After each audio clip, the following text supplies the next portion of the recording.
ब्रह्मसूत्र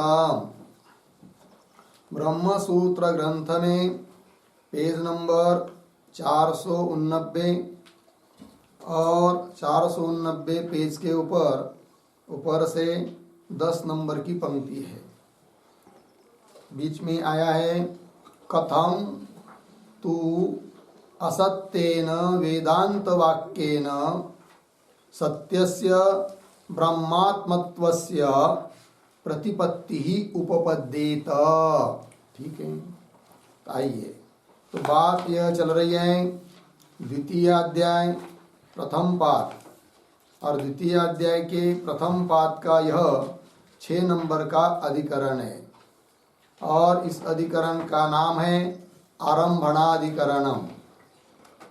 और प्रत्यक्षादि प्रमाणों के द्वारा वेदांत समन्वय का बाद नहीं होता है, इस बात का निर्णय करने के लिए इस अधिकरण की प्रवृत्ति हुई है। तो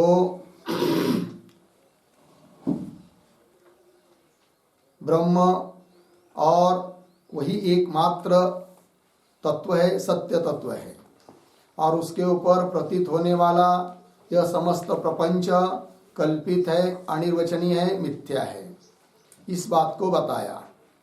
और जब तक ब्रह्म तत्व का बोध नहीं होता है तब तक इस प्रपंच को व्यवहारिक सत्ता है, अतः प्रत्यक्षादि प्रमाणों का बाद भी नहीं होता है।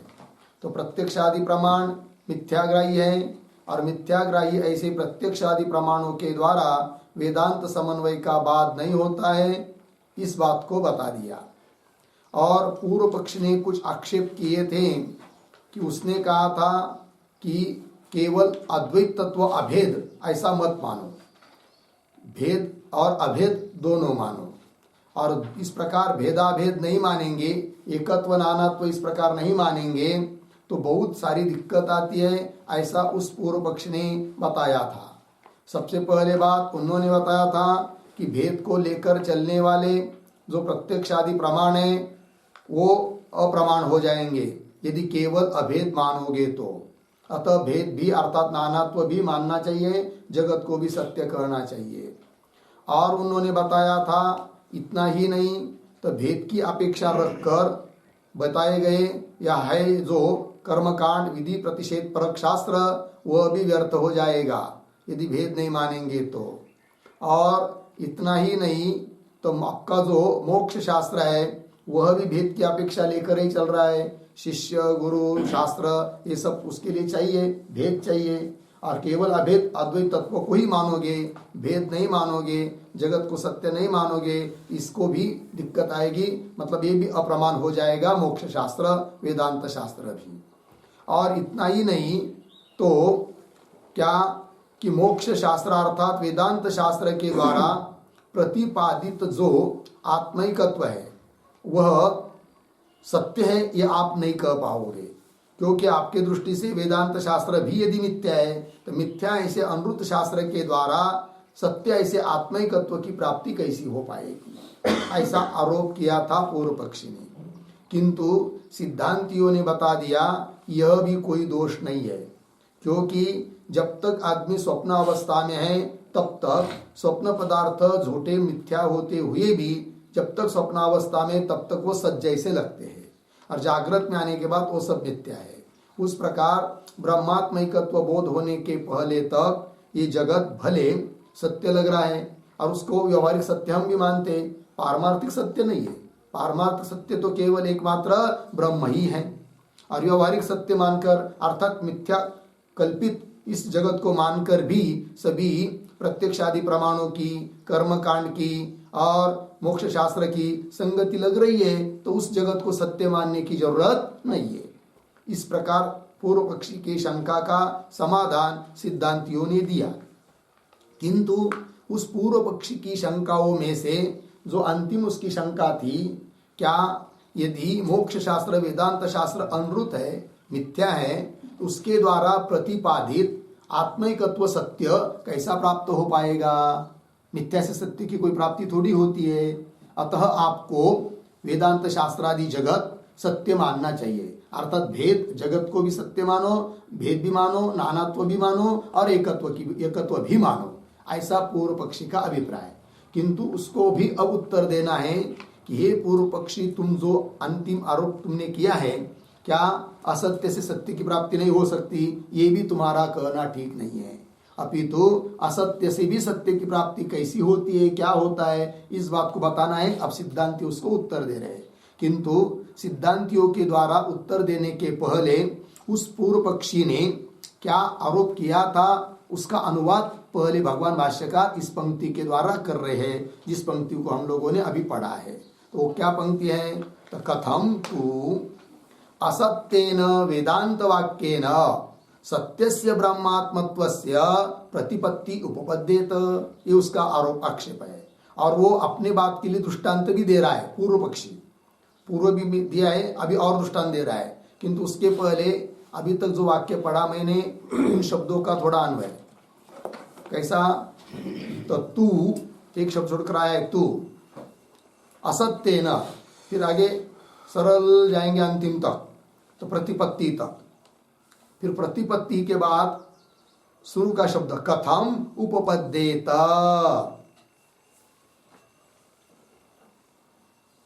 ठीक है, देखो भाई, असत्य से वेदांत शास्त्र के द्वारा, वेदांत वाक्यों के द्वारा, क्योंकि आप सब जगत को असत्य मानते हैं, तो वेदांत वाक्य उपनिषद ब्रह्म से सब क्या हो गया, मतलब ब्रह्म को बताने वाला शास्त्र भी मिथ्या ही हो जाएगा।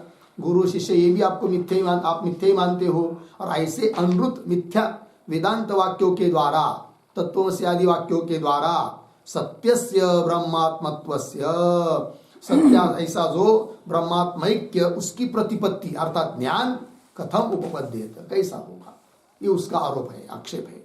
ठीक है, किंतु ये जो आक्षेप है ना, कथम इत्यादि, उसके ऊपर लिखिए आक्षेप, पूर्व पक्षी का आक्षेप है। पीछे ही उन्होंने आक्षेप किया था, उसका स्मरण करा रहे, अनुवाद किया है। और कथम इस पंक्ति के पूर्व में थोड़ा सा लिखते हैं, मतलब पूर्व पर का अनुसंधान जिससे जुड़ जाएगा। तो अवतरण करके कथम के पूर्व में थोड़ा लिखेंगे।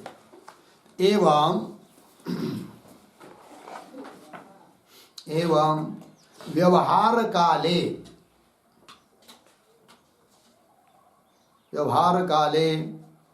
बाद शून्यार्थ बोधकत्वम, बाद शून्यार्थ बोधकत्वम द्वैत प्रमाणानां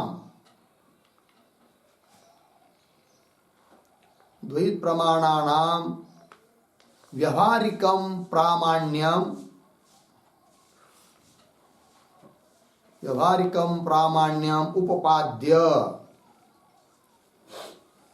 उपपाद्य आगे अर्धविराम अद्वैत प्रमाणानां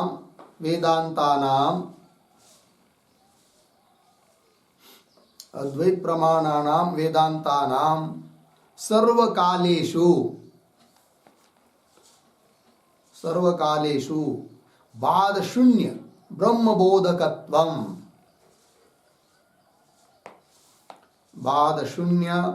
ब्रह्मबोधकत्वं तात्विकम बराबर पारमार्थिकम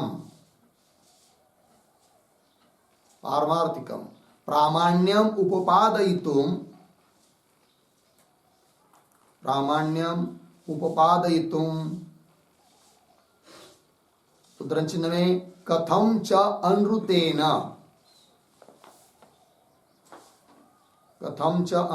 उद्धरण चिन्ह बन इत्यत्र उक्त शंकाम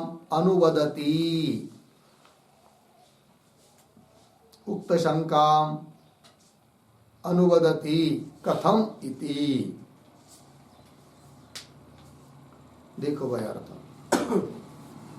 एवं इस प्रकार व्यवहार काल में बाद शून्यार्थबोधकत्व द्वैत प्रमाणानाम व्यवहारिकम प्रामाण्यम उपाद्य। अभी तक वो बात, इस बात को बताया क्या कि व्यवहार काल में बाद शून्य, ऐसा अर्थ जो व्यवहार के अर्थ घटाधिक, तो बाद शून्य अर्थ का बोधक है कौन? द्वैत को कहने वाले प्रत्यक्षादि प्रमाण, अतः वो प्रमाण है, उसका अप्रामाण्य नष्ट, उसका प्रामाण्य नष्ट नहीं होता है, उसमें अप्रामाण्य नहीं आता है। व्यवहार काल में बाद शून्य अर्थबोधकत्व द्वैत प्रमाणानाम, ऐसे जो द्वैत को कथन करने वाले प्रत्यक्षादि प्रमाण है उनमें व्यवहारिकम प्रामाण्य, व्यवहारिक प्रामाण्य है, अतः उनका बात नहीं होता है। केवल एकमात्र अद्वितीय ब्रह्म को मानने पर भी प्रमाणों का बात नहीं होता है। इस बात का प्रतिपादन करके अब अद्वैत प्रमाणानाम वेदांतानाम, अद्वैत तत्व को बताने वाले जो वेदांत वाक्य रूप प्रमाण, उनमें सर्वकालेषु बाद शून्य ब्रह्म बोधकत्व, किसी भी काल में जिसका बाद नहीं होता है, बाद रहित ऐसे ब्रह्म तत्व का बोधकत्व है सभी काल में वेदांत वाक्यों में। तब वेदांता नाम सर्वकालेषु बाद शून्य ब्रह्म बोधकत्वम, इस प्रकार का तात्विकम मतलब पारमार्थिकम प्रामाण्य।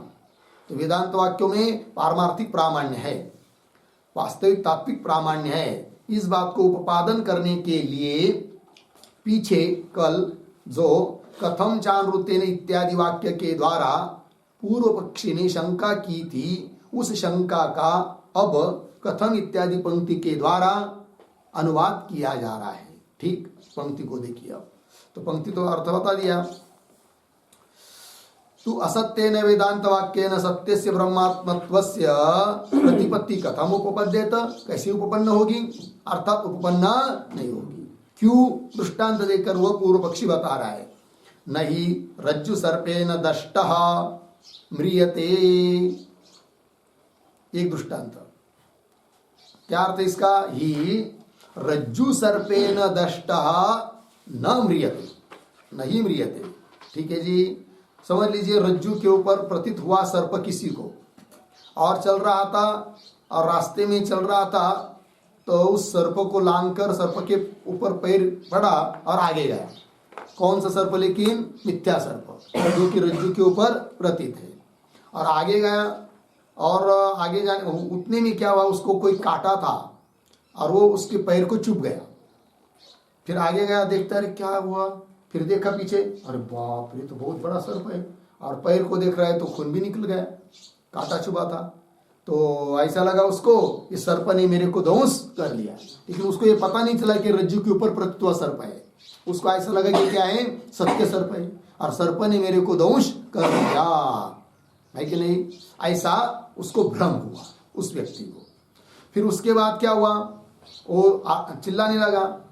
फिर थोड़ा दूर चलते गया, जहाँ दूर पर कई लोग थे, वस्ती थी। चलो भैया हाँ क्या करेंगे। फिर वहां तक गया और लोगों को बताने लगा, अरे भाई मैं रास्ते से आ रहा था, थोड़ी देर पहले उधर आधा किलोमीटर मेरे को सर्प ने काट लिया, ये देखो खून निकल रहा है, अब मेरे को थोड़ा सा सहायता करो, मेरे को अस्पताल में ले चलो। फिर सब लोगों ने क्या, गाड़ी वीडी कुछ किया, अस्पताल में लेके जा रहे थे। किंतु उसको बहुत बड़ा भ्रम हुआ कि बहुत विषारी सर्प था, उसने मेरे को काट लिया है। अब अस्पताल तो बहुत दूर है, और गाड़ी तो बैलगाड़ी है, जाने के लिए तो 2 घंटा लगेगा, अब मेरा कैसा होगा। फिर उसको ऐसा ऐसा करते करते, चिंता करते करते वो रास्ते में ही मर गया, वो व्यक्ति मर गया। ये हुआ क्या, क्या करें ये दृष्टांत थोड़ा सा आगे सिद्धांत इस प्रकार बताएंगे। तो कहने का तात्पर्य पूर्व पक्षी इतना ही बता रहा है कि मर गए, वो बात नहीं लेंगे हम लोग, नहीं मरा वो तो सिद्धांति बताएंगे, वो सिद्धांति का ही दृष्टांत मैंने ले लिया। ठीक है जी। तो क्या हुआ, वो मरा नहीं। कहने का तात्पर्य क्या, तो मिथ्या सर्प दंश होने से मरा क्या, नहीं मरा। अर्थात असत्य से सत्य की प्राप्ति होती नहीं है, पूर्व पक्षी बोल रहा है। अभी सिद्धांति जब बोलेगा तब वो कहना मर गया करके। ठीक है। रज्जु सर्पे न दष्ट न नहीं म्रियते, मरता नहीं है, असत्य से सत्य की प्राप्ति होती नहीं है, ये बात पूर्व पक्षी बोल रहा है। और दृष्टांत दे रहा है वो, नापी मृग तृष्णिकांभसा पानावगाहनादि प्रयोजनम क्रियते इति। इस शब्दों का थोड़ा अन्वय, मृग तृष्णिकांभसा पानावगानादि प्रयोजनम, पीछे अपि, उसके पीछे न, फिर अंतिम में क्रियते इति। ठीक है, देखो भाई। तो मृग तृष्णिकाम्भसा, मृगजल, अम्बस जल, मृगजल, और उस मृगजल मिथ्या है कि नहीं? उस मिथ्या मृगजल के द्वारा तृष्णा की निवृत्ति होती है क्या? नहीं होती। पान पीना नहीं। और अवगाहन, अवगाहन मतलब स्नान, अवगाहन करता होता है स्नान। उस मिथ्या मृगजल के द्वारा न उसको पी कर सकते हैं और न उससे स्नान कर सकते हैं, अर्थात असत्य से सत्य की प्राप्ति होती नहीं है। और यदि मृगजल से तृषा को निवृत्त हम कर पाते या स्नान कर पाते, अर्थात मिथ्या से सत्य की प्राप्ति होती, तब हम मानते क्या मिथ्या ऐसी तुम्हारे वेदांत शास्त्र के द्वारा भी सत्य क्या आत्मैकत्व की प्राप्ति होती। किंतु जैसे मिथ्या मृगजल से कोई कार्य नहीं होता है, मिथ्या सर्पदंश होने से आदमी मरता नहीं है, उस प्रकार तुम्हारे मिथ्या वेदांत शास्त्र के द्वारा आप सत्य आत्मैकत्व की प्राप्ति नहीं हो सकती। ये बोल रहा है कौन? पूर्व पक्षी।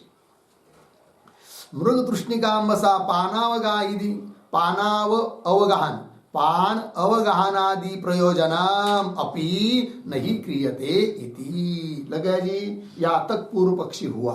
अब सिद्धांती बोल रहे नैषः दोषः। ठीक है, तो नैषः दोष, उसके ऊपर लिखिए समाधान।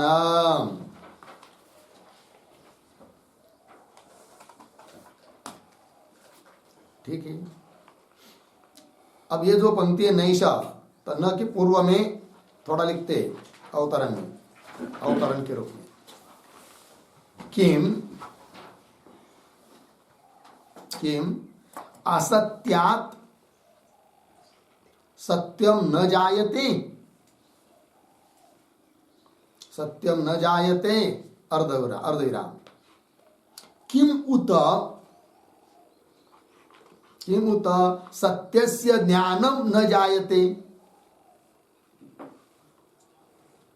किम उत सत्यस्य ज्ञानम न जायते, प्रश्न चिन्ह। आगे, आद्यः इष्टः एव,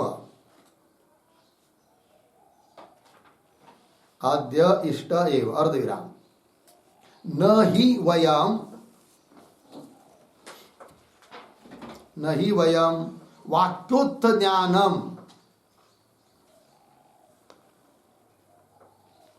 वाक्योत्थ ज्ञानम सत्यम इति अंगीकुर्मः,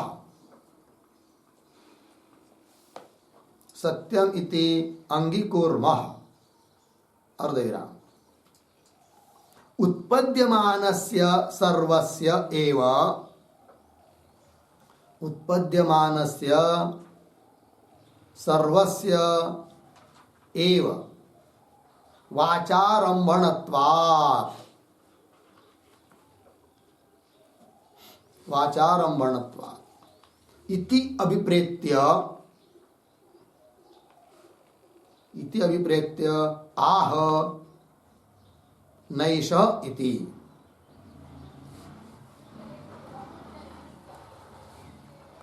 ठीक है, देखो भैया, किम, अब उस पूर्व पक्षी को प्रश्न किया जा रहा है, हे पूर्व पक्षी, तुम बोल रहे हो असत्य से सत्य नहीं होता है, तो उसके बारे में उसको विकल्प करके पूछ रहे हैं पूर्व पक्षी को। क्या? किम असत्यात् सत्यम न जायते, पहला विकल्प, असत्य से सत्य उत्पन्न नहीं होता, ये तुम बोलना चाहते हो क्या? एक बात, किम उत, अथवा सत्य से ज्ञानम न जायते, असत्य से सत्य का ज्ञान नहीं होता है, दो विकल्प।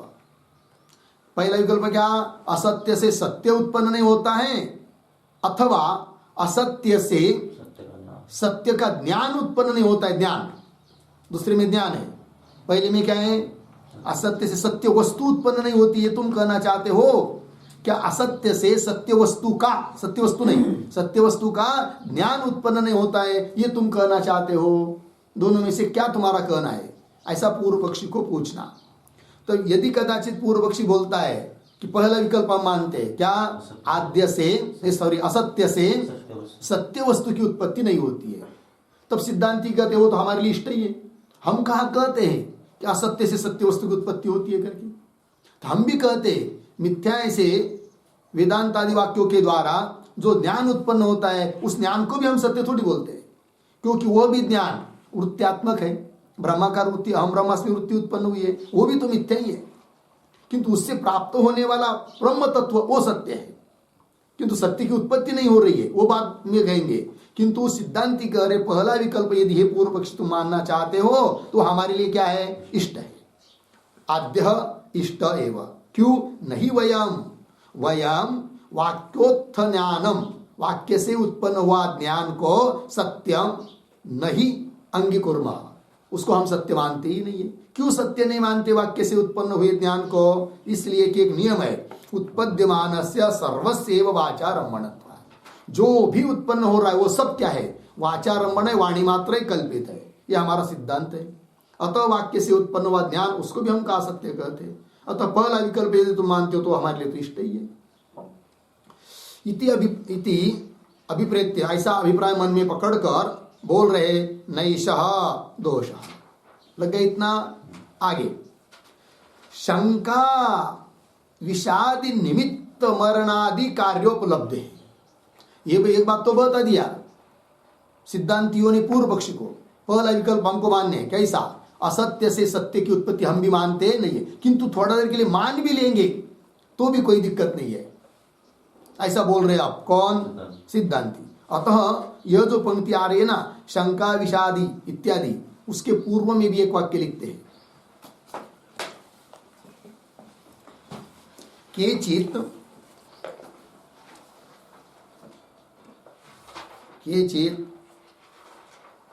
असत्यात् सत्यस्य अपि उत्पत्तिम्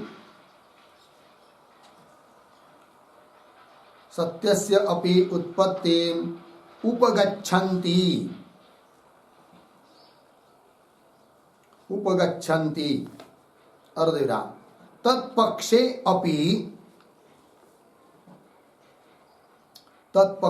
अपि न दोषः इति आह। तत्पक्षे अपि न दोषः इति आह शंका इति। ठीक है, देखो भाई यार, कुछ लोग असत्य से सत्य की भी उत्पत्ति मानते हैं, उस पक्ष को भी थोड़ी देर के लिए स्वीकार करेंगे तो भी कोई दोष नहीं है। अर्थात पूर्व पक्षी का खंडन करना है। पूर्व पक्ष जबकि बोल रहा है असत्य से सत्य की उत्पत्ति नहीं होती है, तो उसको उदाहरण आदि देकर बताना है कि असत्य से भी सत्य की उत्पत्ति होती है। अतः वेदांत शास्त्र असत्य है तो भी उससे सत्य की उत्पत्ति हो सकती है, इस बात को बता रहे फिर सिद्धांति। अब असत्य से सत्य की उत्पत्ति होती है, इस बात के लिए दृष्टांत दिया जा रहा है। तो पहला शंका विषादी निमित्त मरणादि कार्योपलब्ध है। अब देखो भाई, जो पहले दृष्टांत बताया ना मैंने, जो कि पूर्व पक्ष ने बताया था, लेकिन पूर्व पक्ष ने क्या किया था? केवल इतना ही दृष्टांत लिया था कि मिथ्या जो रज्जु के ऊपर प्रतीत सर्प, उसके दंश होने से आदमी मरता नहीं है, अर्थात असत्य से सत्य की उत्पत्ति होती नहीं है। किंतु सिद्धांति कह रहे जो रज्जु के ऊपर प्रतीत हुआ सर्प है और वो सर्प ने दंश किया, और दंश किया मतलब कर नहीं सकता, लेकिन उस व्यक्ति को शंका हुई कि सर्प सत्य है, निश्चय उसका हुआ, और इसने दंश किया और उसका विष मुझे चढ़ गया, ये क्या हुई? उसको शंका हुई, उसके कारण वो मर भी सकता है और मरता भी है। ऐसे उदाहरण देखने को मिलते भी है। ये बात वही करे, शंका विषादी, शंका की विष के बारे में शंका हुई कि मुझे विष लग गया करके, शंका विषादी निमित्त मरणादि कार्योपलब्ध है। अब देखो भाई, विष तो कैसा है? फिर वो झूठा असत्य है, और उससे मरण सत्य उत्पन्न हुआ कि नहीं? तो असत्य से सत्य की उत्पत्ति हो गई, उदाहरण दे दिया। ठीक, ये जो पंक्ति है शंका विषादी निमित्त मरणादि कार्योपलब्ध है, इसको स्पष्ट करने के लिए उसके आधार पर उसको समझने के लिए एक वाक्य लिखिए। सर्पेण अदष्टस्य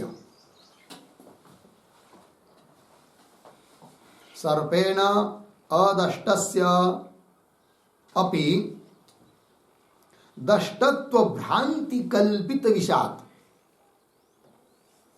दष्टत्व भ्रांति कल्पित विषात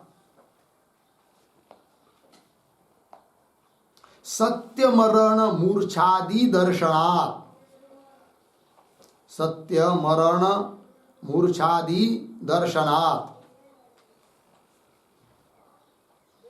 असत्यात् सत्यम न जायते इति, असत्यात् सत्यम न जायते इति अनियमः,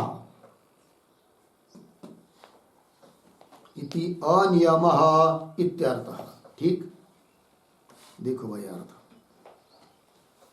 स्थिति क्या है, रज्जु के ऊपर प्रतित हुआ सर्प है, किंतु उसको पता नहीं ये मिथ्या सर्प है करके, और उस सर्प के द्वारा दोष किया भी नहीं वस्तुतः, अदष्टस्य, दष्ट मतलब दोष करना, अदष्टस्य पुरुषस्य, दोष किया नहीं गया है, तो सर्पेण अदष्टस्य अपि, किंतु हुआ क्या, उसको भ्रम हो गया कि दोष कर लिया, किया ऐसा करके, तो दष्टत्व भ्रांति कल्पित विषय, मेरे को दोष कर किया इसने, ऐसी भ्रांति हुई, और उस भ्रांति के द्वारा कल्पित हुआ विष, उन्होंने समझा कि मेरे को विष लग गया इस सर्प का, फिर उससे क्या होता है, सत्य मरण, मूर्छा, उसको मूर्छा आ जाती है, भय लगता है, मर भी जाता है कभी कभी, तो असत्य से सत्य की उत्पत्ति हो गई।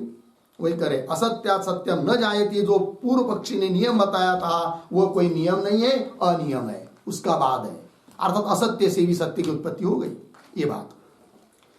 और दृष्टांत दे रहे भाई सिद्धांती, क्या है वो, स्वप्न दर्शनावस्थस्य च सर्प दंशन उदक स्नानादि कार्य दर्शनात्, ये कह रहे हैं। ठीक है, तो अन्य दृष्टांत दे रहे, और स्वप्न दर्शनावस्थस्य, कोई व्यक्ति है, उसको स्वप्न पड़ा और स्वप्नावस्था में ही वो है कि नहीं, तो सर्प स्वप्न दर्शन अवस्थस्य पुरुषस्य, स्वप्न दिख रहा है, उसको देख रहा है वो सब स्वप्न को, और स्वप्नावस्था में ही है, और स्वप्न में ही क्या हुआ, उसको सर्प ने दंश कर लिया, है कि नहीं, तो स्वप्न का सर्प मिथ्या है कि नहीं, किंतु दंश तो सत्य हुआ, मतलब स्वप्न में ही।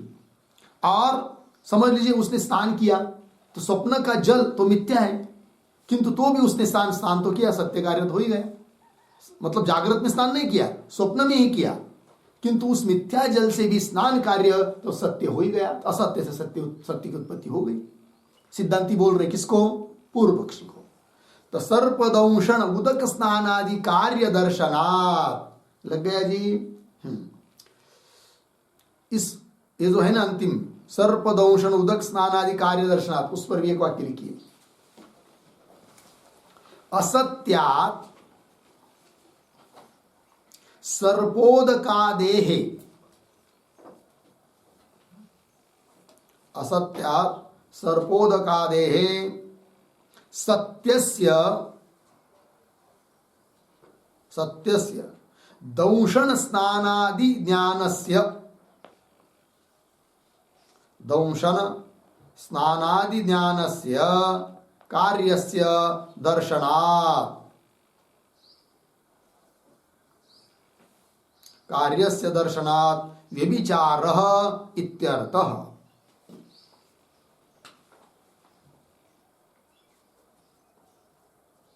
ठीक है, देखो भाई अर्थ, असत्य है सर्प, और वहां का उदक, स्वप्न का उदक जल, और उससे सत्य दंशन स्नानादि ज्ञान रूप कार्य उत्पन्न हो गया, अर्थात असत्य से सत्य उत्पन्न हो गया, ये बात। आगे चलिए, सर्प दंशन उदक स्नानादि कार्य दर्शनात्, किंतु इस पर कदाचित पूर्व पक्षी बोलेगा, अरे भाई आपको स्वप्न में जल दिखाई दिया, स्नान भी स्वप्न में किया, स्वप्न में सर्प दिखाई दिया, दंश भी स्वप्न में ही हुआ, तो जैसे स्वप्न में दिखाई देने वाला सर्प, स्वप्न में प्रतीत होने वाला जल असत्य है, मिथ्या है, और उसके द्वारा हुआ दंश वो भी तो स्वप्न में हुआ ना, वो कहाँ सत्य है, और स्नान किया वो भी स्वप्न में किया, वो भी कहाँ सत्य है। तो कैसा बोल रहे तुम, क्या सत्य से सत्य की उत्पत्ति होती है करके? हाँ, सचमुच जागृत में स्नान हुआ होता स्वप्न के जल से, तब हम मानते क्या असत्य से सत्य की उत्पत्ति। ऐसा तो हुआ नहीं। कौन बोल रहा है? बोलेगा पूर्व पक्ष, वही करे। तत्कार्यम अपि अनृतम एव इति चेत ब्रूयात्। सिद्धांति बोल रहे कदाचित पूर्व पक्ष ऐसा बोलेगा तो उस पर भी हम उत्तर देते हैं। क्या बोलेगा कदाचित पूर्व पक्षी? तत्कार्यम, तत्कार्य स्वप्न के में दिखाई दिया जो सर्प उसका कार्य दंश, और स्वप्न में जो दिखाई दिया जल उसका कार्य स्नान। क्या तत्कार्यम अपि अनृतम एव, दंश और स्नान वो भी तो असत्य ही है, अनृत है, झूठा ही तो है। इति चेत ब्रूयात्, ऐसा यदि पूर्व पक्षी बोलता है तब सिद्धांति कहते तत्र ब्रूमः, उसी दृष्टांत को लेकर हम सिद्ध कर देंगे क्या असत्य से सत्य की उत्पत्ति होती है। कैसे? सिद्धांति बोल रहे तत्र ब्रूमः, क्या यद्यपि स्वप्न दर्शनावस्थस्य सर्पदंशन उदक स्नानादि कार्यम अनृतम, मान लिया इतना तो ठीक है। क्या मान लिया? कि स्वप्न में दिखाई देने वाला सर्प और उसका दंश, सर्प मिथ्या दंश भी मिथ्या मानते हैं। स्वप्न में दिखाई देने वाला जो जल और उससे होने वाला जो स्नान, स्वप्न में ही स्नान, दोनों भी मिथ्या, ये भी मान लिया सिद्धांति ने। तो भी उसी दृष्टांत को लेकर असत्य से सत्य की उत्पत्ति होती है बता रहे हैं। पंक्ति पुनः देखिए, तत्र ब्रूमः यद्यपि स्वप्न दर्शन अवस्थस्य पुरुषस्य, ठीक, स्वप्न दर्शन, स्वप्न का ज्ञान उस स्थिति में ही विद्यमान जो पुरुष स्वप्नावस्था में अवस्थस्य, सर्प दंशन, उसको स्वप्न में दंश हुआ और उसने स्वप्न में क्या किया? स्नान किया। तो उदक स्नानादि कार्यम अनृतम, वो कार्य भी अनृत है, मिथ्या है, असत्य है, ठीक है, कोई बात नहीं। तथापि, लग गया, तथापि तद अवगति ही सत्यम एव फलम, ये कह दिया थोड़ा अन्वय। तद अवगति ही फलम सत्यम एव। अवगति शब्द का अर्थ होता है ज्ञान, ठीक है। देखो भाई, तद अवगति मतलब स्वप्न पदार्थ में जो जो उसने देखा, दंश दंश है कि नहीं, सर्प दंश, उदक स्नान, ये सब देखा, वो सब झूठा है। तो भी उससे जो उसको ज्ञान उत्पन्न हुआ वो तो सत्य है। बोलेंगे उससे उत्पन्न हुआ ज्ञान कौन सा ज्ञान? कि इस प्रकार को मैंने स्वप्न को देखा, मैंने स्वप्न में स्नान किया, है कि नहीं, ये जो उसको ज्ञान हुआ ना वो सत्य है। वो कैसा सत्य है भाई? वो सत्य इसलिए है, अब देखो, स्वप्न में दिखाई देने वाला सर्प मिथ्या, स्वप्न में किया हुआ दंश मिथ्या, स्वप्न में दिखाई देने वाला जल और उससे किया हुआ स्नान मिथ्या, किंतु उससे उत्पन्न हुआ ज्ञान वो सत्य है। बोलेंगे सर्प और दंश मिथ्या क्यों? कि जागृत में उसका बाद होता है, जागृत में आने के बाद थोड़ी वो दोष हुआ है। और स्नान भी मिथ्या, उदक भी मिथ्या, क्यों? जागृत में सचमुच देखा जाए तो स्नान नहीं है, बाद है उसका। किंतु वो जो स्वप्न में दिखाई दिया सब कुछ है, उसका जो ज्ञान वो सत्य है। बोलेंगे वो क्यों सत्य? फिर इसलिए कि जागृत में आने पर उस ज्ञान का बाद नहीं हो रहा है। जागृत में आने के बाद भी मनुष्य बोलता है कि नहीं, अरे बाप रे मैंने इस प्रकार का स्वप्न देखा, अरे यार मैंने स्वप्न में आज तो स्नान किया भाई। तो ये जो उसको ज्ञान हुआ है वो तो जागृत में आकर भी बोल रहा है, अतः ज्ञान का बात नहीं है, ज्ञान सत्य है। इसका मतलब असत्य स्वप्न पदार्थ से जो ज्ञान उत्पन्न हुआ वो सत्य है। हमको दृष्टांत इतने अंश के लिए लेना है कि असत्य से भी सत्य की उत्पत्ति होती दिखाई दे रही है। लग गया पंक्ति? देखिए, तद अवगति फलम, अवगति मतलब ज्ञान, उससे होने वाला ज्ञान रूप फल तो सत्य ही है कि नहीं? देखो भाई, क्यों सत्य? वो हेतु दे रहे, प्रतिबुद्धस्य अपि अबाध्यमानत्वात्। प्रतिबुद्धस्य जागृत पुरुषस्य, जागृत में आने के बाद भी उस पुरुष को वह ज्ञान, उसका ज्ञान का बाद, उस ज्ञान का बाद होता नहीं है। प्रतिबुद्ध से अपि अबाध्यमानत्वात्, उस ज्ञान का बाद नहीं होता है। जैसे स्नान का बाद हुआ, दंश का बाद हुआ, वैसे उस ज्ञान का बाद हुआ क्या? नहीं हुआ। अर्थात जिसका बाद नहीं होता है वो सत्य है, व्यवहारिक सत्य है। फिर अर्थात असत्य से सत्य की उत्पत्ति हो गई। तो जो पूर्व पक्षी बोला था कि असत्य से सत्य की उत्पत्ति नहीं होती है, नहीं देखी जाती है, उसका खंडन करके दो दृष्टांतों से ये सिद्ध कर दिया क्या कि विष रज्जु सर्प दंश हुआ नहीं है किंतु भ्रम हुआ और उससे भी आदमी मर जाता है। तो असत्य दंश से सत्य मरण दिखाई दिया, भय दिखाई दिया, ठीक। और असत्य जो स्वप्न पदार्थ, उससे होने वाला जो ज्ञान वो सत्य है। अर्थात असत्य से सत्य की उत्पत्ति होती है।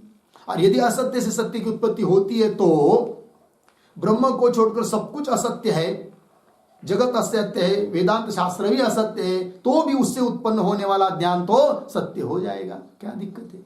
उसके लिए जगत को सत्य मानने की क्या जरूरत है? ये बोल रहे सिद्धांती पूर्व पक्षी को।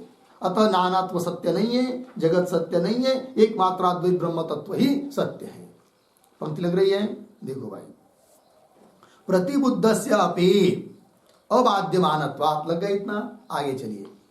न उसी को स्पष्ट कर रहे हेतु को, न ही स्वप्नात् उत्थितः स्वप्न दृष्टम सर्पदंशन उदक स्नानादि कार्यम मिथ्या इति मन्यमानः तद अवगतिम अपि मिथ्या इति मन्यते कश्चित्।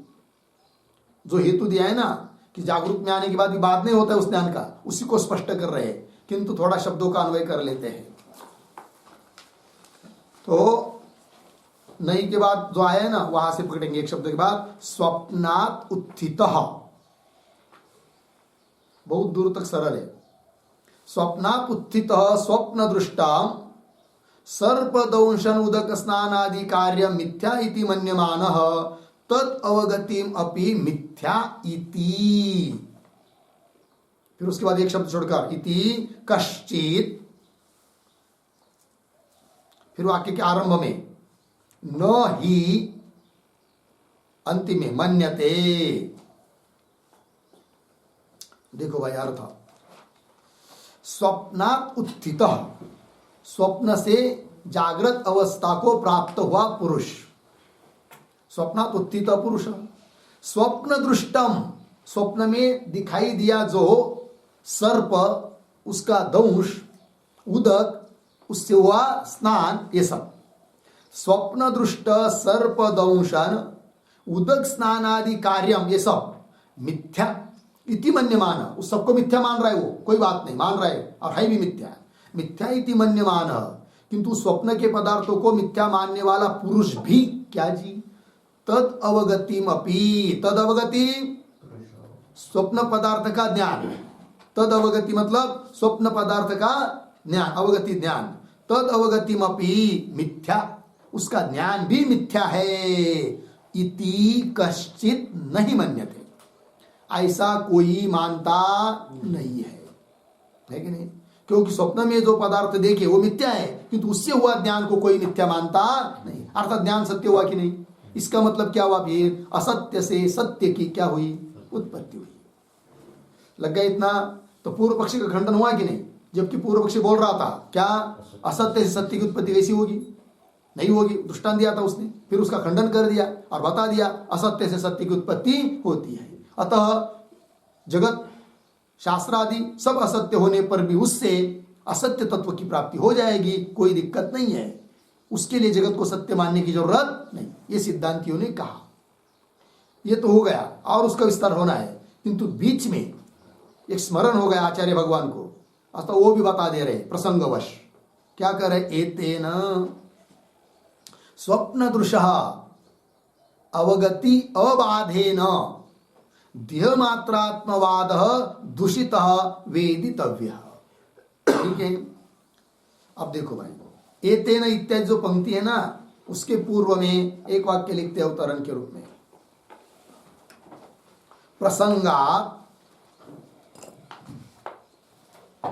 प्रसंगात ध्यात्मवाद अपि निरस्तः, देहात्मवाद अपि निरस्तः इति आह एतेन इति।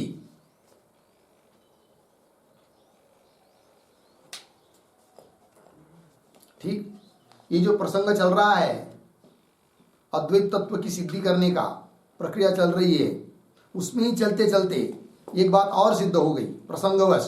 क्या कि देहात्मवाद अर्थात जो चार्वाकादि लोग देह को ही आत्मा मानते हैं, उनके मत का भी निराश हो गया। वो कैसे? अब देखिए पंक्ति को, एतेन स्वप्न दृशः अवगति अबाधेन, है कि नहीं? एतेन मतलब इस स्वप्न दृश, स्वप्न दृष्टा पुरुष का जो ज्ञान हुआ है कि नहीं, स्वप्न दृष्टा विषयक ज्ञान का अवगति, अवगति मतलब ज्ञान, वो ज्ञान अबाधित होने के कारण, है कि नहीं? स्वप्न दृष्टा विषयक ज्ञान का बाध न होने से, थोड़े में पंक्ति क्या है? एतेन स्वप्न दृशः अवगति अबाधेन, मतलब स्वप्न दृष्टा विषयक, स्वप्न में जो दृष्टा है उस विषयक अवगति अर्थात ज्ञान, उस ज्ञान का बाध अबाधेन, बाध न होने के कारण क्या जी? देहात्मवाद दूषित, देहात्मवाद का निराश हो गया, खंडन हो गया। बोलेंगे समझ में नहीं आया कैसी बात है करके, तो इस बात को समझने के लिए इसके ऊपर थोड़ा सा टिप्पणी लिख लेते हैं हम लोग। लिखते हैं स्वप्नावस्था स्वप्नस्थावगते, स्वप्नस्थावगते है, कौंस में लिखिए स्वप्न में होने वाला ज्ञान,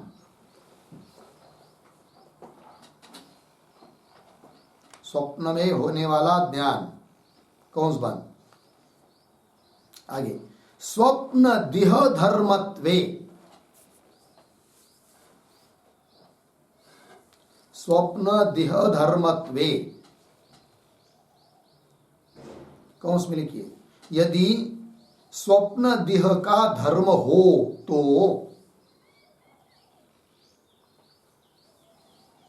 यदि स्वप्न देह का धर्म हो तो, कौंस बंद, आगे उत्थितस्य पुरुषस्य,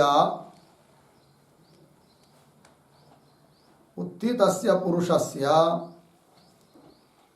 उद्धरण चिन्ह में आगे मया तादृशः स्वप्नः अवगतः, मया तादृशः स्वप्नः अवगतः, उद्धरण चिन्ह बंद, इति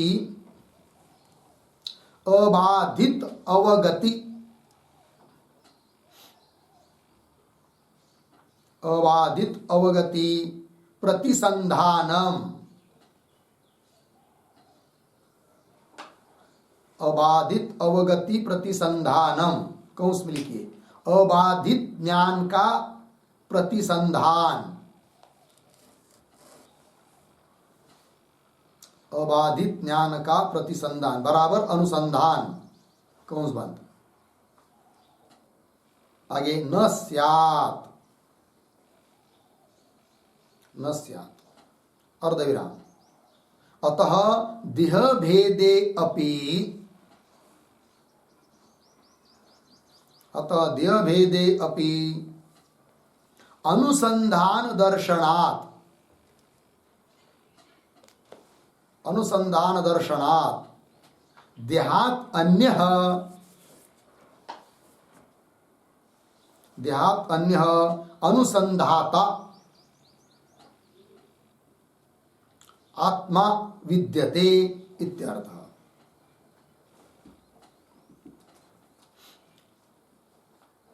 आत्मा विद्यते इत्यर्थ। ठीक, अब देखो भाई अर्थ, तो इससे कैसा देहात्मवाद का निराश हुआ, इस बात को समझाया जा रहा है। तो कह रहे हैं स्वप्नस्थ अवगते, मतलब स्वप्न में होने वाला जो ज्ञान है वह यदि स्वप्न देह धर्मत्वे, स्वप्न की देह का धर्म मानेंगे तो उत्थितस्य पुरुष, पुरुषस्य जागृत में आए हुए पुरुष को मया तादृश स्वप्न अवगत, मैंने उस प्रकार के स्वप्न को देखा, जाना, इति इस प्रकार अबाधित अवगति प्रतिसंधानम मतलब अबाधित ज्ञान का प्रतिसंधान अनुसंधान नहीं होना चाहिए, जबकि जागृत में आए हुए पुरुष को उस ज्ञान का अनुसंधान स्वप्न के ज्ञान का अनुसंधान हो रहा है। अतः स्वप्न में जो ज्ञान हुआ वह स्वप्न के देह का धर्म नहीं है, न जागृति के देह का धर्म है। अर्थात स्वप्न का देह अलग है, जागृत का देह अलग है, तो भी वहां का अनुसंधान यहाँ हो रहा है। इसका मतलब अनुसंधान करने वाला ज्ञाता कोई देह से भिन्न नहीं है, ये बात वही करे। अतः देह भेद अपि स्वप्न का देह अलग, जागृत का देह अलग, देह का भेद होने पर भी अनुसंधान दर्शनात् अनुसंधान दिखाई दे रहा है। नहीं तो अनुसंधान नहीं होना चाहिए था जागृत में आने के बाद, क्योंकि स्वप्न का देह जागृत में नहीं है और देह का ही धर्म है वो ज्ञान, तो वो स्वप्न में वो जाना चाहिए, जागृत में उसका अनुसंधान नहीं होना चाहिए। और अनुसंधान हो रहा है, इसका मतलब देह से भिन्न है कौन? आत्मा। देह को ही आत्मा मानना उचित नहीं, अर्थात चार वाकों का खंडन हो गया। देह भेदे अपि अनुसंधान दर्शनात् देहात अन्य अनुसंधाता रूप आत्मा विद्यते, ये बात हो गई। ठीक है, आइए भाई भाष्य में, एतेन स्वप्न दृश अवगति अबाधेन देह मात्रात्मवाद, देह को ही केवल आत्मा मानना ऐसा कहने वाले का कथन दूषित वेदितव्य। लग गया पंक्ति? चलिए भाई आगे। तथा च श्रुति, अब श्रुति क्या कहती है? तो अब कौन बात को बताया जा रहा है? तो ये जो तथा च इत्यादि पंक्ति आई है उसके पूर्व में एक वाक्य लिखते हैं अवतरण।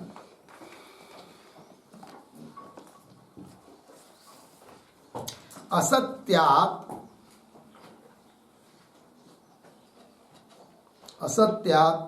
सत्यस्य ज्ञानम, असत्यात् सत्यस्य ज्ञानम न जायते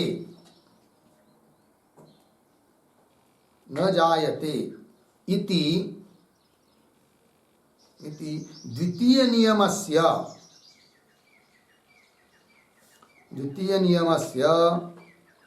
श्रुत्या व्यभिचारम आह।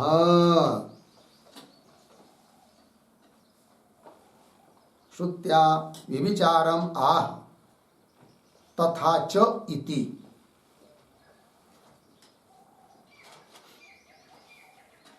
ठीक है जी, देखो भाई, तो पूर्व पक्षी ने जो आरोप किया था उस आरोप का उत्तर सिद्धांति ने देने के लिए आरंभ किया नैष दोष, वहां से ऊपर दो तीन पंक्तियां हुई ना, नैष दोष इत्यादि से।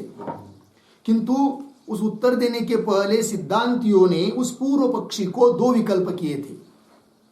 क्या थे वो दो? असत्य से सत्य की उत्पत्ति नहीं होती ऐसा मानते हो? क्यों? असत्य से सत्य का ज्ञान उत्पन्न नहीं होता ऐसा मानते हो? तो जो पहला था विकल्प तो उसका तो खंडन कर दिया। यदि कदाचित पूर्व पक्षी कहता है असत्य से सत्य उत्पन्न नहीं होता है, वो भी उसका कहना ठीक नहीं है, उदाहरण देकर समझा दिया, क्योंकि असत्य से सत्य उत्पन्न होता है। और कदाचित अब दूसरा विकल्प लेकर वो बोलेगा असत्य से सत्य का ज्ञान उत्पन्न नहीं होता है, वो भी उसका कहना गलत है, क्योंकि उसके उस नियम का श्रुति ये विचार दिखा रही है। क्या उसका नियम? असत्य से सत्य का ज्ञान उत्पन्न नहीं होता। इस पूर्व पक्षी के नियम का विचार स्वतः श्रुति दिखा रही है। असत्य असत्य से ज्ञानम न जायते इति द्वितीय नियमस्य श्रुत्या विचारम आह तथा च इति। आइए फिर भाष्य में, तथा च श्रुति, असत्य से सत्य का ज्ञान कैसा होता है इस बात को समझाना है। यदा कर्मसु कामेषु स्त्रियं स्वप्नेषु पश्यति समृद्धिं तत्र जानीयात् तस्मिन् स्वप्न निदर्शने। ये श्रुति है। श्रुति के पदों का थोड़ा अन्वय कर लेते पहले। तो क्या है? यदा, एक शब्द छोड़कर आगे, कामेषु, फिर पीछे कर्मसु,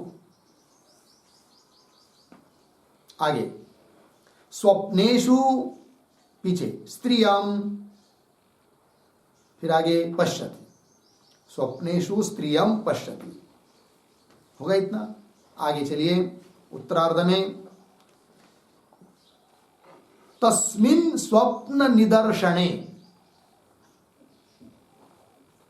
पीछे तत्र, उसके पीछे समृद्धिम, आगे जानियात।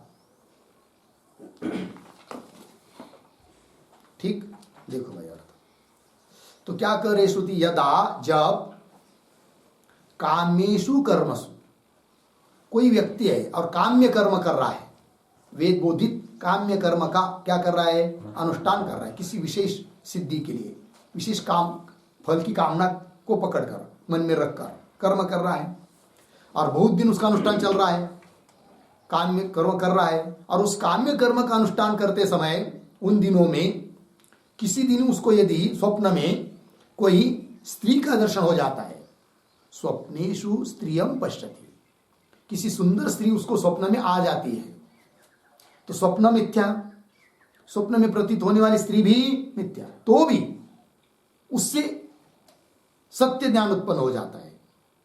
किस बात का, तब करे तस्मिन् स्वप्न निदर्शन, उस स्वप्न निदर्शन में क्या हो जाता है, तत्र समृद्धिम जानियात, तत्र तत्र अर्थात उस कर्म में, जो कर्म कर रहा है वो काम्य कर्म, उस कर्म में क्या समृद्धिम जानियात, समृद्धि मतलब सफलता मेरे को होगी ऐसा ज्ञान उसको हो जाता है, अर्थात मेरी जो इच्छा है वो पूरी होगी ये ज्ञान उसको हो जाता है। ठीक है ना।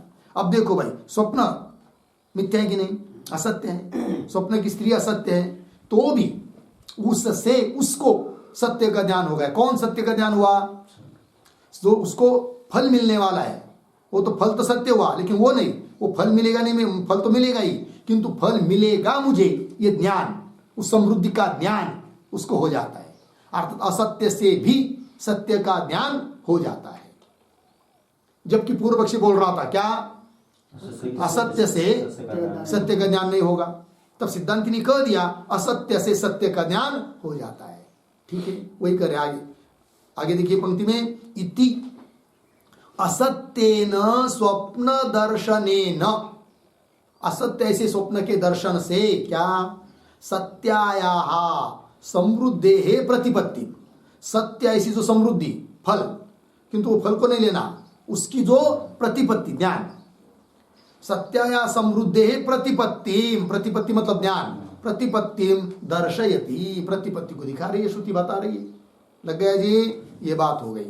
इसका मतलब क्या हुआ, असत्य से भी सत्य का ज्ञान हो जाता है। अतः वेदांतादि शास्त्र असत्य होने पर भी उससे सत्य ऐसा जो ब्रह्म, उसका ज्ञान हो जाता है।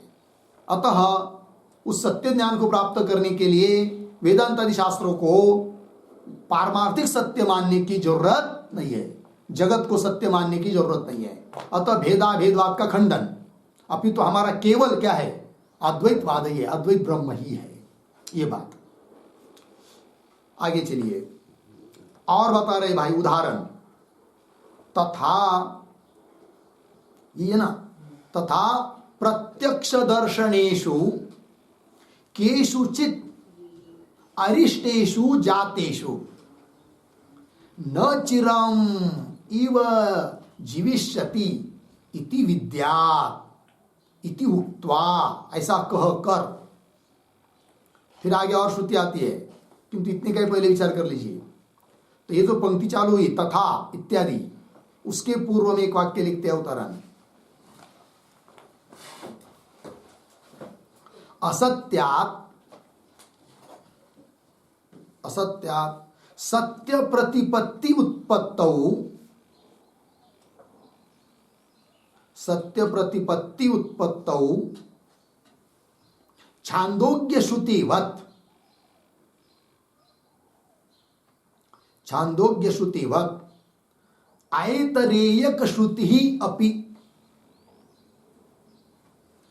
ऐतरेयक श्रुति ही अपि भवति इति आह तथा इति आह तथा इति। ठीक है, देखो भाई अर्थ, असत्यात्, सत्य प्रतिपत्ति, सत्य वस्तु का ज्ञान हो जाता है, है कि नहीं। इस बात के लिए अभी अभी ऊपर छांदोग्य उपनिषद की श्रुति प्रमाण दे दी। कौन है वो श्रुति? छांदोग्य उपनिषद की यदा कर्मसु इत्यादि छांदोग्य उपनिषद का वो मंत्र है, वो प्रमाण दे दिया। उसी प्रकार आयतरीय श्रुति भी प्रमाण है, वो बता रहा है अब तथा इत्यादि पंक्ति से। तो देखो भाई तथा, तो आयतरीय श्रुति कौन है? वो आगे आ रही, न चिरम इव जीविष्यति इति विद्यात इत्यादि, और पुनः आगे अथ यह स्वप्ने इत्यादि, ये सब क्या है? आयतरीय श्रुति के मंत्र है, वो भी प्रमाण है। तो देखो एक एक बात, तथा से लेकर इति उक्त्वा यहां तक पढ़े ना हम लोगों ने एक पंक्ति, उतने शब्दों का थोड़ा अन्वय कर लेते पहले।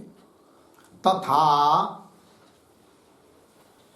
एक शब्द छोड़कर आगे, केषुचित अरिष्टेषु, उसके पीछे प्रत्यक्ष दर्शनेषु, आगे जातेषु, फिर श्रुति में एक पद छोड़कर चिरम इव, पीछे न, आगे जीविष्यति इति विद्यात् इति उक्त्वा, हो गए। देखो अर्थ, तथा उसी प्रकार, मतलब पहले जो दृष्टांत दिया ना छांदोग्य उपनिषद में, उसके अनुसार उसी प्रकार केषुचित अरिष्टेषु प्रत्यक्ष दर्शनेषु जातेषु। होता क्या है, कभी कभी व्यवहार में जीवन जीते जी हम लोग कभी अरिष्ट को देखते हैं, अनिष्ट सूचक चिन्ह को देखते हैं। व्यवहार में होता है कि नहीं? कभी कोई लोग जा रहे हैं किसी विशेष कार्य के लिए और बोलते अरे यार क्या हो गया, अनिष्ट सूचक चिन्ह दिखाई दिया, पता नहीं काम होगा क्या नहीं होगा। जैसे उदाहरण, हाँ कोई लोग बोलते रास्ते में जा रहे हैं और आगे बिल्ली रास्ता पार कर गई हम लोगों के सामने से, तो फिर लोग बोलते अरे यार अनिष्ट है।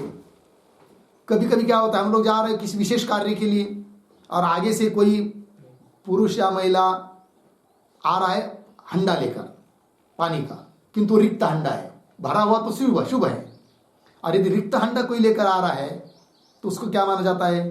अशुभ। ऐसे बहुत सारे चिन्ह होते हैं। कभी पक्षी विशेष दिखते हैं, है कि नहीं? हाँ, मंगूस तो शुभ मानते हैं ना, तो वो शुभ का चिन्ह है ना? तो जो भी हो, तो कहने का तात्पर्य क्या, दृष्टांत कैसा दिया जा रहा है वो देखिए।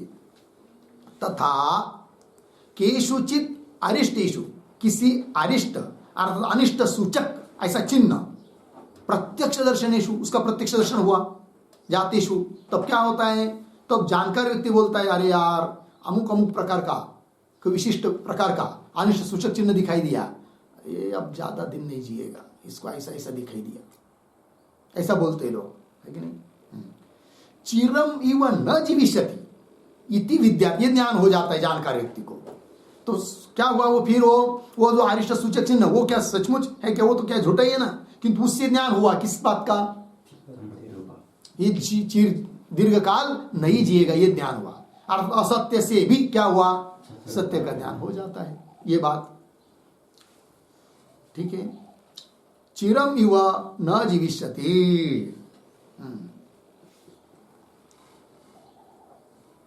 ठीक है। बचपन में सुना है, युद्ध में जाते थे वो तो होता ही था, युद्ध में जाते समय क्या होता था? हाँ वो तो ठीक है। तो नहीं एक बात सुनिए, समझ लीजिए किसी व्यक्ति को कावड़ा कुछ विशिष्ट प्रकार का दिखाई देता है, तब क्या करते पता है? तब फिर उस व्यक्ति मर गया ऐसा उसके वो जो होते रिश्तेदार सबको बता देते हैं, फिर सब लोग चिल्ला चिल्ला कर आते हैं, क्योंकि उनको पता नहीं मरा कि नहीं मरा, वो तो मरा ही समझते हैं ना, क्योंकि मरा ऐसा बता दिया। फिर घर में आते हैं तब सब बहुत रोते बीते हैं, सब कुछ होता है, फिर बाद में पता चलता है कि मरा नहीं है। हाँ ऐसा होता है लेकिन वो क्या दिखाई देता है, वो कभी काही कुछ दिखाई देता है शायद, जोड कावळा का काहीतरी असं दिसलं म्हणतात, तो फिर वो ऐसा बताते हैं। ऐसा क्यों करते हैं? यदि नहीं करेंगे तो सचमुच बहुत दिन तक नहीं जिएगा, इसलिए उसके लिए वो उपाय जैसे मर गया कल्पना करके फिर वो अनिष्ट हट जाता है, ऐसा बताते हैं। ठीक है, चलिए। तो न चिरमिव न जीविष्यति इति विद्या इति उक्त्वा, ऐसा कहकर और आगे बोल रहे, अथ यह स्वप्ने, पुरुष, इस श्रुति को देखिए अथ से लेकर, फिर बाद में अन्वय करेंगे। अथ यह स्वप्ने पुरुषम कृष्णम कृष्णदंतम पश्यति सह एनम हंति, या ऐतरेय उपनिषद का मंत्र है 3, 2, 4 इत्यादिना। ठीक है, ऐतरेय उपनिषद का मंत्र है 3, 2, 4। ठीक है, तो आगे आगे की पंक्ति पढ़ लेते। इत्यादिना तेन तेन असत्येन एव स्वप्न दर्शनेन सत्यम मरणम सूच्यते इति दर्शयति, श्रुति ही दर्शयति। ठीक, देखो भाई श्रुति के पदों का अन्वय। अतः यह स्वप्ने, मिला ना, आगे कृष्णदंतम, उसके पीछे कृष्णम, उसके पीछे पुरुषम, फिर आगे पश्यति, आगे सरल है स एनम हंति हो गया। तो क्या स्वप्न पड़ा? स्वप्न में किसी ने देखा, क्या देखा? काले दांत वाला पुरुष, है कि नहीं? और वो पुरुष भी कैसा? काला, उसके दांत भी कैसे? काले। अतः यह स्वप्ने कृष्णदंतम कृष्णम पुरुषम पश्यति, काले दांत वाले काले पुरुष को देखता है। तो फिर श्रुति गति है स एनम हंति, तो वो पुरुष इसको क्या कर देता है? फिर इसका मतलब मार देता है। इत्यादि ना, क्या हुआ? मारेगा नहीं मारेगा बात अलग, किंतु मार देगा, ये सत्य ज्ञान तो उत्पन्न हो रहा है ना उस असत्य दर्शन से।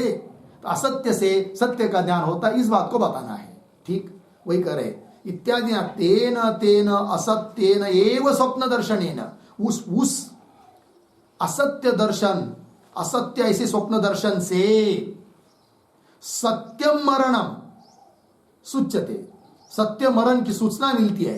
अर्थात मरण के बारे में सत्य का ज्ञान, मतलब ज्ञान सत्य होता है, सत्य मरण का, सत्य का ज्ञान होता है, मरण सत्य है और उसका ज्ञान होता है। तो ज्ञान असत्य से सत्य का ज्ञान होता है, इस बात को बताया। जबकि पूर्व पक्ष क्या बोल रहा था? असत्य से सत्य का ज्ञान नहीं होता है। और उदाहरण देकर सिद्ध कर दिया, असत्य से भी सत्य का, वस्तु का, सत्य वस्तु का ज्ञान होता है। सत्यम मरणम सूच्यति इति दर्शयति। लग गए जी?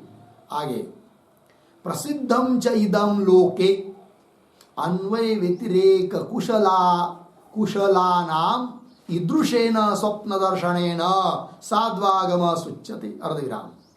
ईदृशेन असाध्वागम इति। ठीक है, तो ये जो पंक्ति है प्रसिद्धम च इति, उसके पूर्व में एक वाक्य लिखे अवतरण, सत्यस्य प्रतिपत्ति, सत्यस्य प्रतिपत्ति असत्यात् भवति, असत्यात् भवति। अर्धविराम। तत्र अन्वय व्यतिरेकौ अपि प्रमाणम,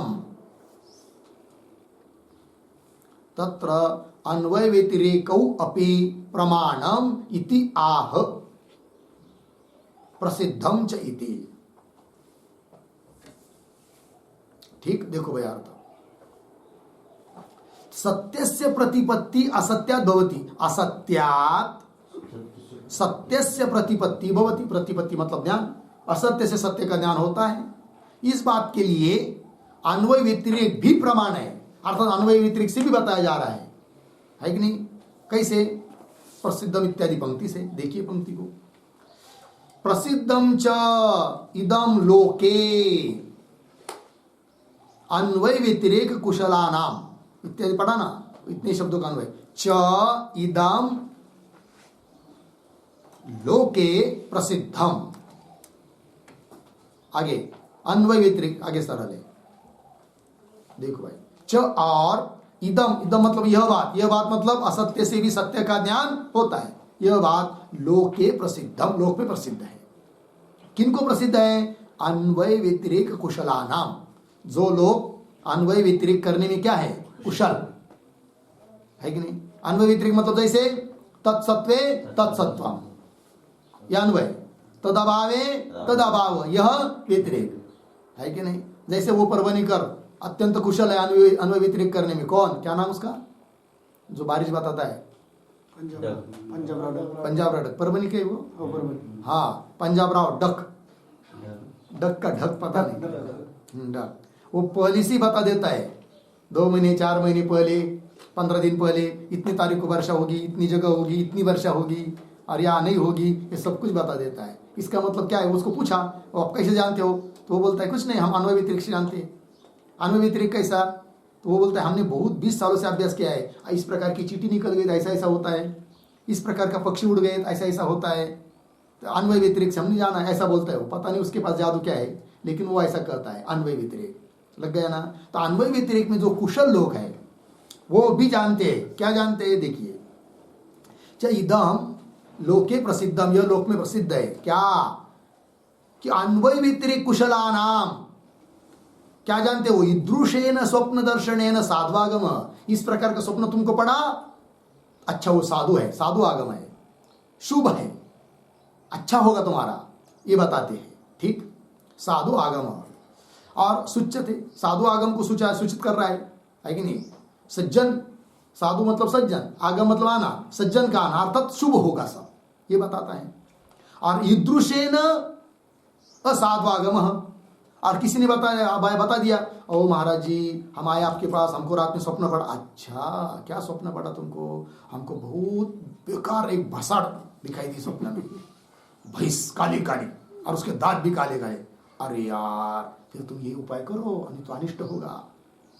अर्थात उसको पता है क्या, इस प्रकार के स्वप्न का यह फल, इस प्रकार के स्वप्न का यह फल, मतलब असत्य ऐसे स्वप्न से भी उसको सत्य का ज्ञान हो जाता है। ईदृशेन असाध्वागम इति, लग गया कि नहीं? तो सिद्ध क्या हुआ अभी तक के चिंतन के अनुसार?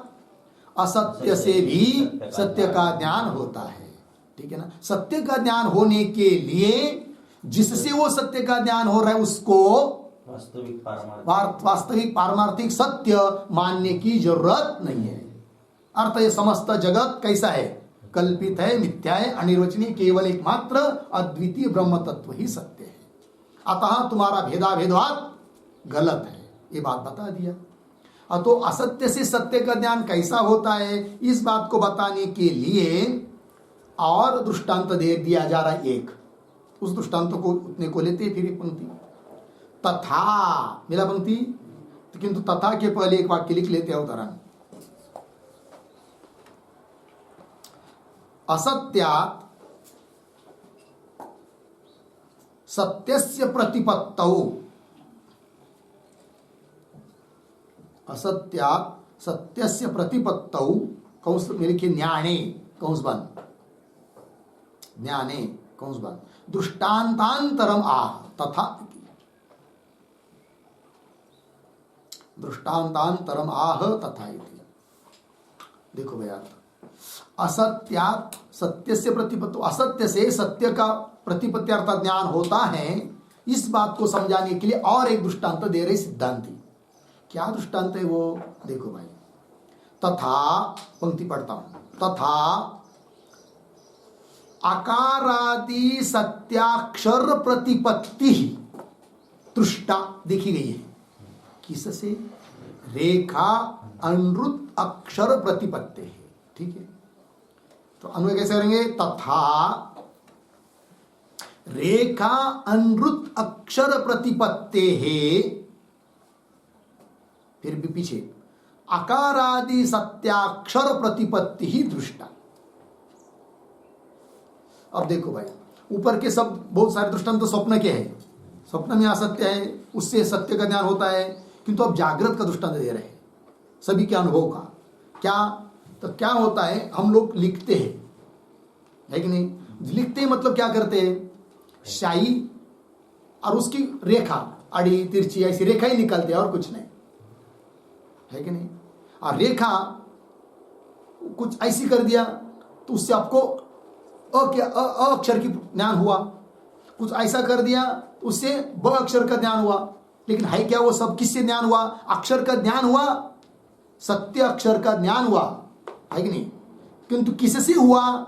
जिस रेखा से हुआ। वो रेखा यदि भी सत्य है, किंतु इस प्रकार की रेखा से अ का ज्ञान, इस प्रकार की रेखा से वो झूठ है। वो तो रेखा केवल उधर उधर वो मोड़ दिया, केवल उतना ही किया ना, है तो रेखा ही है। है कि नहीं? तो उस रेखा से, है कि नहीं, रेखा सत्य है किंतु उसके जो आकार है वो कोई सच्चा नहीं है, मिथ्या है कि नहीं? वो आकार मतलब अ थोड़ी है। जो हम बोलते अ, उच्चारण जिसका होता है वो वर्ण होता है, और जो अ लिखा है ना वो केवल रेखा मात्र है, किंतु उस असत्य से भी सत्य अक्षर का क्या होता है? ज्ञान होता है। ये दृष्टांत है वो। तथा रेखा अनृत अक्षर, अनृत जो रेखा है, रेखा अनृत अक्षर प्रतिपत्ति है, उससे अकारादि सत्य अक्षर प्रतिपत्ति, अकारादि सत्य अक्षर का ज्ञान होता है, देखने को मिल रहा है। ठीक, इसके ऊपर एक वाक्य लिख लेते हैं हम लोग, तब वो बढ़िया से दृष्टांत समझ में आएगा। लिखते हैं, यद्यपि रेखा स्वरूपम सत्य,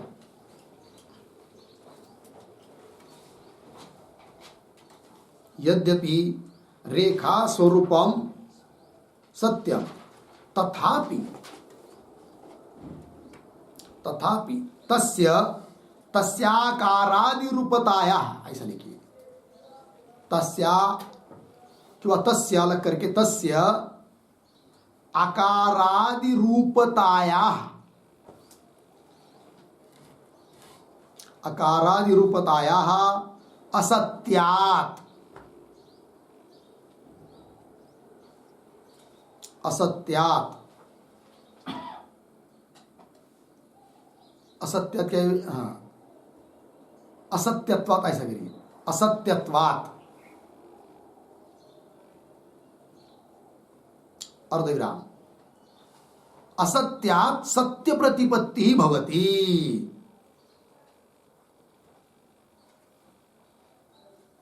सत्य प्रतिपत्ति भवति, असत्यात् सत्य प्रतिपत्ति भवति इत्यर्थ। ठीक है, अब देखो जरा समझ लेते हैं।